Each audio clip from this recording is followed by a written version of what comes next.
नमस्कार।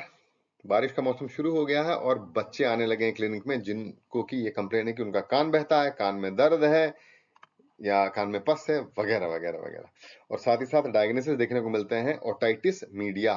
और इस ओटाइटिस मीडिया के साथ और कई एक नाम दिखते हैं जो कि AOM, ASOM, CSOM, SOM, unsafe type, safe type, tubotympanic, atticoantral, glue ear वगैरह। तो इस प्रेजेंटेशन में सिर्फ इन्हीं नामों को समझते हैं, उतना ही ध्येय है इसका।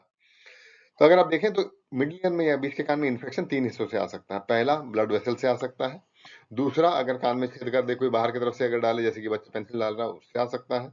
और तीसरा यूस्टिचियन ट्यूब से आ सकता है, जो कि अपने में सबसे कॉमन कारण है, सबसे आम कारण है, यूस्टिचियन ट्यूब से आता है। वो भी बच्चों में सबसे ज्यादा आता है। क्यों आता है देख लो भाई, इसमें समझ में आ जाएगा।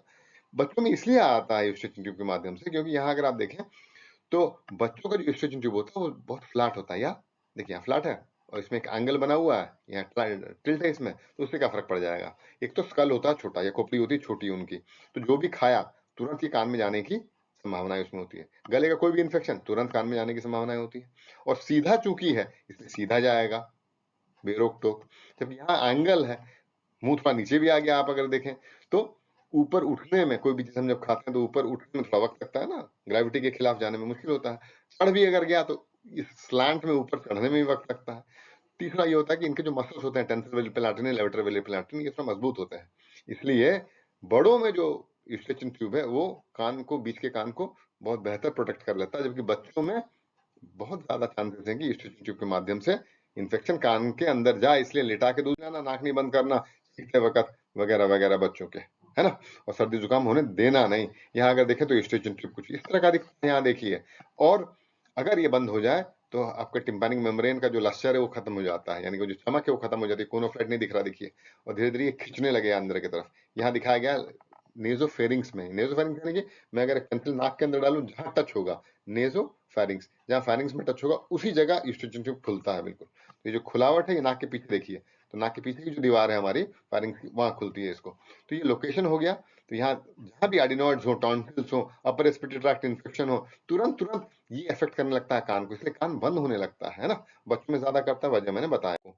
अगले साइड में ये बताने की कोशिश की है कि अगर मान लीजिए यूस्टेचियन ट्यूब आपका हो गया ब्लॉक किन्हीं वजहों से, यहाँ एक एडिनॉइड हो गया, यहाँ एक टॉन्सिल हो गया, यहाँ एक इन्फेक्शन हो गया अपने में, या आप एक बंजी जंपिंग कर गए, ऊंचे से नीचे तक चले गए और बंद हो गया, बायोट्रोमा हो गया आपको, तो ये बंद हो जाएगा। अगर कुछ भी ना करें तो 4 स्टेजेस में इन्फेक्शन जाएगा ओटाइटिस मीडिया का।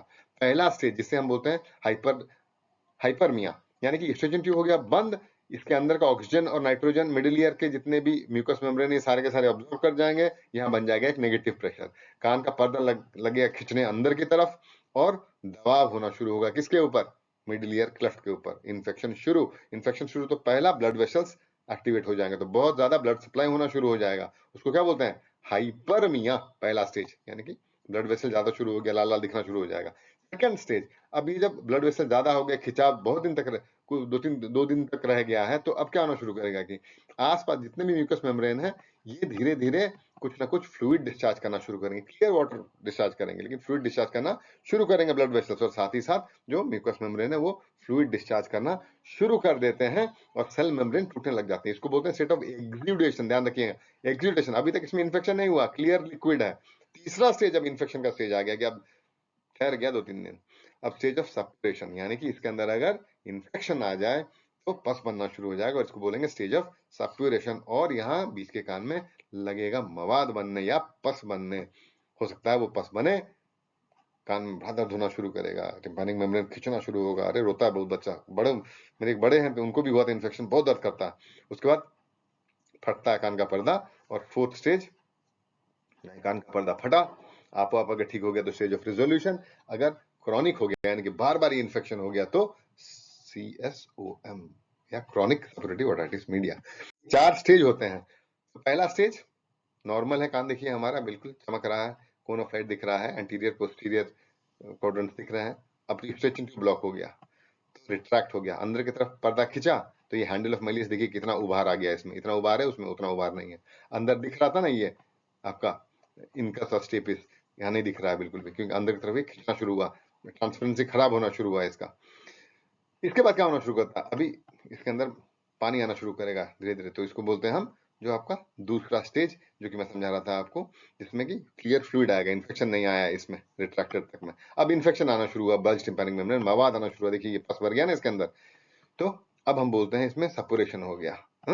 तो ये कान का पर्दा खुलना शुरू हो गया और धक्का देते देते इसमें हो जाएगा एक छेद। तो यहाँ हो गया एक छेद, तो कान में बड़ा दर्द होता है इस बल्ज स्टेज में, और रिट्रैक्टेड स्टेज में भी काफी दर्द होता है। यहाँ धीरे धीरे जब छेद हो जाता है कान में तो बड़ा आराम हो जाता है, और जितना मवाद है या पानी है वो कान से बाहर निकल जाता है। अगर वो ठीक हो गया तो यहाँ देखिए जैसे हील टिम्पैनिक मेम्ब्रेन, वैसे हील हो जाएगा 4th स्टेज में। अगर वो बार बार इन्फेक्शन रहा तो क्रॉनिक इन्फेक्शन होगा, आगे समझेंगे। तो ये सीक्वेंस है जिसमें कि इन्फेक्शन जाता है।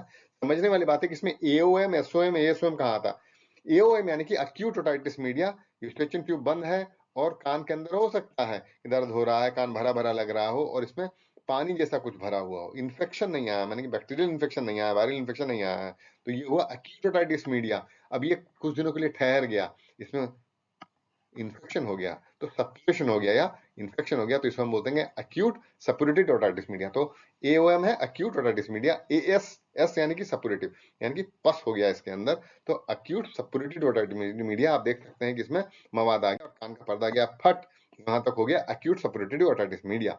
अब ये अगर ठीक हो जाता है तो बहुत अच्छी बात है, लेकिन अगर ये साल के 2-3 बार हो जाता है, कान में लगातार पस बहता है, तो इसे हम बोलेंगे क्रॉनिक। अक्यूट यानी कि दर्द हुआ, बीमारी हुई, गई। क्रॉनिक यानी कि बार बार बार बार हो रहा, तो क्रॉनिक सप्रेटिव ओटाइटिस मीडिया जिसको हम बोलते हैं, in this stage of year disease which is ongoing and chronic in infection. तो यहाँ आप देख सकते हैं कि परमानेंट कान में एक छेद रहेगा ही रहेगा, क्रॉनिक में हमेशा कान में एक छेद रहेगा ही रहेगा, मवाद बहेगा ही बहेगा। अभी जो छेद है या कान का जो टिम्पैनिक मेम्ब्रेन का जो परफोरेशन है, ये किस जगह है, उसके लोकेशन के ऊपर ये होता है सेफ या अनसेफ। अगर वो यूस्टेचियन ट्यूब की तरफ नीचे की तरफ है या लोअर क्वाड्रेंट में है, तो इसे हम बोलेंगे ट्यूबो टिम्पैनिक टाइप, या ये सेफ टाइप है, यानी कान में छेद तो है लेकिन दूसरे कोई कॉम्प्लिकेशंस नहीं है। यही चीज अगर ऊपर की तरफ हो जाए या पास फ्लैसिडा की तरफ हो जाए, जहां की कोलिस्टोटोमा बनने का डर हो जाए, तो इसे हम बोलेंगे अनसेफ टाइप। तो दो तरह हो गए सीएसओएम में, एक सेफ टाइप, एक अनसेफ टाइप। अनसेफ टाइप में भी दो तरह का हो गया, जिसमें कि कोलेस्ट्रोमा बनने का डर है और दूसरा जिसमें कोलेस्ट्रोमा बनने का डर नहीं है। कोलेस्ट्रोमा भी हो सकता है कि जन्मजात हो, कॉन्जेनिटल हो, या एक्वायर्ड या प्राइमरी हो। तो इस तरह से हम अगर देखें तो ये सीएसओएम क्रॉनिक सप्रेटिव ओटाइटिस मीडिया, कान में के पर्दे में छेद रहेगा ही रहेगा, मवाद हो ही गया है, ये बार बार हो रहा है, तो इसे हम बोलेंगे क्रॉनिक सप्रेटिव ओटाइटिस मीडिया। और किस जगह हमारा परफोरेशन है और उसके ऊपर बताएंगे सेफ या अनसेफ। अगर सुपीरियर क्वाड्रेंट में है, पास फ्लैसिडा में है, तो अनसेफ, और अगर पास स्टेंसा की तरफ है तो सेफ। अगला साइड देखिए कि भाई अब समझ लीजिए कि वो ये अब हील होने की स्थिति में आ गया है, यानी कि इन्फेक्शन हुआ और अब हील होने की स्थिति में आ गया, तो हो सकता है कि वो पैचअप हो जाए। और पैचअप होने के बाद भी यहाँ देखें ना, कान के अंदर अभी भी क्लियर फ्लूइड है, यहाँ इन्फेक्शन अब नहीं है, जैसे एओएम में था ना, अब यहाँ इन्फेक्शन नहीं है। अब ये जब हील हो रहा है तो इसमें इन्फेक्शन नहीं है, फ्लूइड है, तो इसको हम बोलेंगे otitis media with effusion, OME। और सीरियस ओटाइटिस मीडिया, SOM भी बोलते हैं, या सिक्रेटरी ओटाइटिस मीडिया बोलते हैं, या ग्लू ईयर भी बोलते हैं। तो ये पानी जो अंदर है ये धीरे धीरे हो सकता है कि थिक हो जाए, गाढ़ा भी हो जाए। उस चक्कर में क्या होता है, मूवमेंट कम हो जाता है ना तीनों मिडल ईयर बोन्स के, इसलिए सुनने में भी थोड़ी कमी आ जाती है। और इसको ठीक करने के लिए क्या करते हैं, एक वेंटिलेशन ट्यूब डालते हैं, छोटा ट्यूब होता है, उसके कान के अंदर डाल देते हैं वेंटिलेशन ट्यूब, दिखने रहा है यहाँ पे। और इस वेंटिलेशन ट्यूब के चलते क्या होता है, जो अंदर क्लियर वाटर होता है वो बाहर ड्रेन आउट हो जाता है, और ये अपने आप टिम्पैनिक मेम्ब्रेन हिल हो जाता है, क्योंकि इन्फेक्शन तो है नहीं, और आपो आप ये वेंटिलेशन ट्यूब गिर जाता है। ये अमूमन बिना ट्रीटमेंट के 3 महीने के अंदर ठीक ठाक हो जाना चाहिए, अगर नहीं होता है तो फ्लूइड ड्रेन करना पड़ता है। इस तरह से ये दो नाम है, OME otitis media with effusion, और सीरियस ओटाइटिस मीडिया या सिक्रेटरी ओटाइटिस मीडिया या ग्लू ईयर।